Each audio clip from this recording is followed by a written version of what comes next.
Hello lads and ladies, welcome to the Matt British channel, where we explore all things funny and interesting. Please show some love for a small channel, and like and subscribe with notifications on. Without further ado, let's dig into some Reddit goodness. In this video, we answer the question, what movie did you start watching then said forget this, I ain't finishing? Going overboard. Adam Sandler's first movie.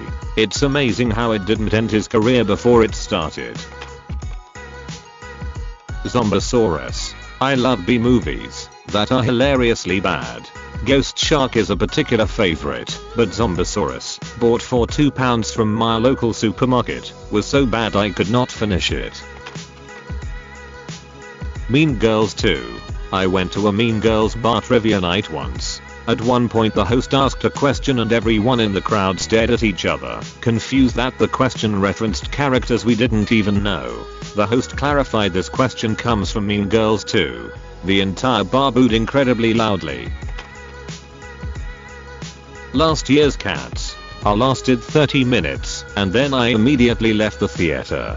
Human faces on roaches creeped me the hell out, as did whatever else I saw in that time frame. I saw cats in a packed theater and we all were laughing and making fun of the film. It was one of the best movie going experiences I've had. I had that experience years ago with Scream 3. Absolutely amazing. Every time a character walked into a telegraphed death trap, there's near silence punctuated by occasional snickering. Then they die, and the whole cinema exploded with peals of laughter. Great times. We watched Wire's Cats the other night on YouTube, and if you're looking for a deep dive on how that hot mess got made, it's well worth your time. Lindsay Ellis is effing fantastic. To paraphrase Cats is what people who hate musical theater point to when they are asked why they hate musical theater. Hits the nail on the head. 50 Shades of Grey. OMG yes, and there was such a hype about it. It was one of the worst things I have ever seen. Like a platform for bad and awkward acting. This is the sort of public service announcement we need when we are stuck at home. The Mummy 3. I love the Mummy series and Brendan Fraser is awesome, but my god, that was a hot pile of crap and the only movie I ever walked out of in a theater. I noped out as soon as I saw that they replaced Evie, like it was no big thing. She had been my favorite character. The Emoji Movie. It was almost a parody of every CGI kids movie. My son gets super fixated on random things for periods of time. Ripping paper, compass directions, weather, power lines, etc. He watched the Emoji Movie on Netflix one day and become obsessed with drawing emojis. I had to watch this pile of garbage movie every day for like 3 months. Thank goodness he moved on eventually. Every adult movie I ever started, I was interested, really interested, really interested. Then, suddenly I lost all interest and felt nothing but shame and self-disgust. Zoolander 2. Wish I could say the same. Yeah, I actually did finish it, but it was spectacularly bad. I really enjoyed the original, but haven't seen the sequel yet. What made it bad compared to the first film? I tried to explain this to my family after we all watched it, and they didn't get it. They liked Zoolander 2 because both movies are stupid. But my opinion, Zoolander is a kind of stupid comedy that's legitimately funny. Zoolander 2 is just stupid. There is a massive difference. Eragon the movie. Nuff said. It was actually that film that introduced me to the books. I watched it, thought it was okay, found out there were books and bought them. About a year later I decided to rewatch it because I had fond memories. Wow, it was bad.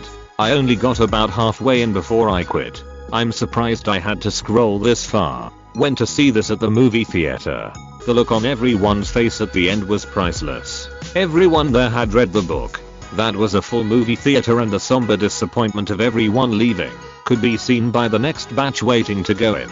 I was 13 when the movie came out, and I tried so hard to like it because I loved the book, but when they replaced the months Eragon spent hand rearing and bonding with Sapphira with a scene where she flies into a cloud as a baby dragon, and there's a flash of light and she flies down fully grown, I was like, oh no, this is gonna suck, isn't it? Best part of the movie was Jeremy Irons. Everything else was mostly garbage. Avatar: The Last Airbender. What, you didn't enjoy watching Aang and his friends Katara and Sokka acting super serious and depressed? Even if you ignore that it butchered the source material, it's an objectively terrible movie. Because it's not a movie about the whole series, it's a movie based on the play they are watching in the Fire Nation. The Robin Hood movie from a year or so back. The bad guys have machine gun crossbows. It's fucking bizarre. Edit. So this comment got a bit more attention than I was expecting. For anyone that hasn't seen it and is curious, the first scene has Robin Hood in the Crusades, where the Crusaders wear modern gear and flak jackets, and they hard around a bombed out city, clearing houses with longbows half drawn at the shoulder, like they're Spec Ops dudes, but they get pinned down by an automatic ballista that's basically a machine gun nest, but it's okay, because they fire a flare arrow over it which calls in an airstrike from some nearby trebuchets. I didn't hate this as much as some of the people replying, but the whole thing was so goofy and stupid that I couldn't be bothered finishing it. I thought you were mistaken, because I was thinking, wait, didn't that Ridley Scott film come out like 10 years ago? Completely forgot about the Taron Egerton film and I watched that all the way through. Percy Jackson and the Lightning Thief. Huge fan of the books, but couldn't make it half an hour into the movie. Literally walked out of the theater. After watching it, I just consoled myself watching the emails Rick Riordan sent to the movie's director, in which he politely rips the script a new one and proclaims, among other things, this script not only doesn't work as an adaptation, but as a movie in its own right, and predicts fans will leave the theater in droves. Met him at my local Books & Co for a book signing when the new edition of the 5th installment came out, thanked him for his time and said, sorry they butchered your vision. He nodded and said, me too. Absolute legend. Tom Clancy once said, giving your book to Hollywood is like turning your daughter over to a pimp. Into the Looking Glass. I'm normally a huge fan of Tim Burton's work, but I have legitimately sat down snacks, full intent on watching it, 3 times now, and I just can't get into it. Edit. I know he didn't direct this one, but we all know, whenever he's involved his style gets very heavily incorporated. If you are talking about Alice Through the Looking Glass, it's directed by James Bobin, only the first Alice was directed by Burton. About 75% of the movies that I start watching on Netflix, especially the ones that have multiple big name actors, but you've never heard of the movie, goes double if they're actors you loved in the early / mid 2000s, but haven't heard of in a while. Serious red flag. A Wrinkle in Time. Trash. I really was looking forward to a wit. I had a rough time as a 5th grader in the 1980s, and it was the book that saved my soul as a kid. I saw myself as Meg. I read and reread it until I was an adult. So I was truly excited to see this movie with my BF and his kids. After I left the theater I was mad for weeks every time I thought of it. I didn't mind how it was cast, but the writers skipped over chapters of the book, practically made Oprah the star of the thing, and totally made everything up from whole cloth after Meghan Cal escaped Camazotz. It wasn't even the Cliff Notes version. It was like the kindergartner version after they saw the trailer once and tried to make the ending deep when they didn't earn it. Trash indeed.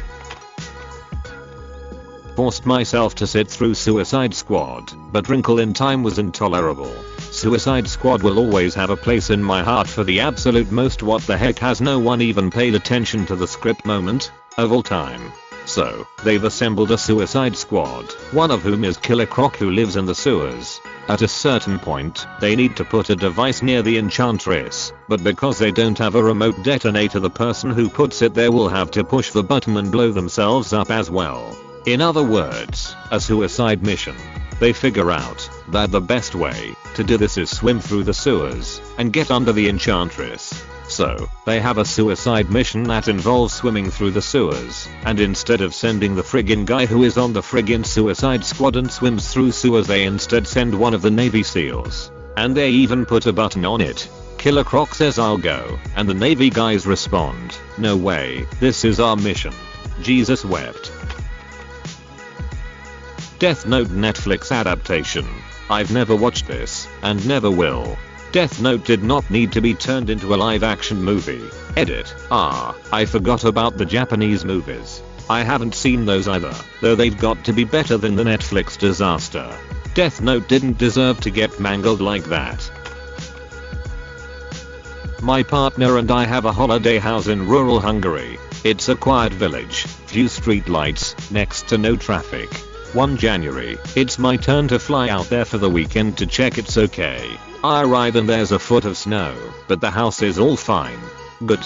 I put on the fire and settle in for the night. There's nothing much on the satellite TV, and I'm not in the mood to listen to music, so I riffle through the DVDs to see what I might watch. I find 28 days later. It turns out that watching a zombie film in front of a flickering fire in a dark village on your own with nothing stirring outside in the depths of winter is not that brilliant an idea. I lasted 30 minutes. I thoroughly love this movie, but in your scenario, I possibly would have needed to stop too.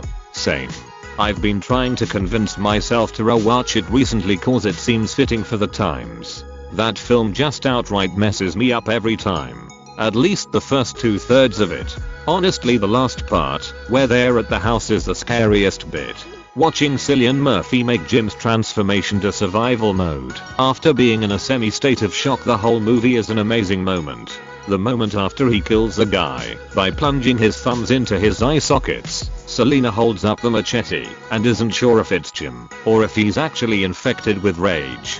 Great moment. Love that movie. Wow, what a great video this was, and we have learnt about some pretty god-awful movies. If you liked the video and would like to see more, subscribe to my channel and turn on notifications.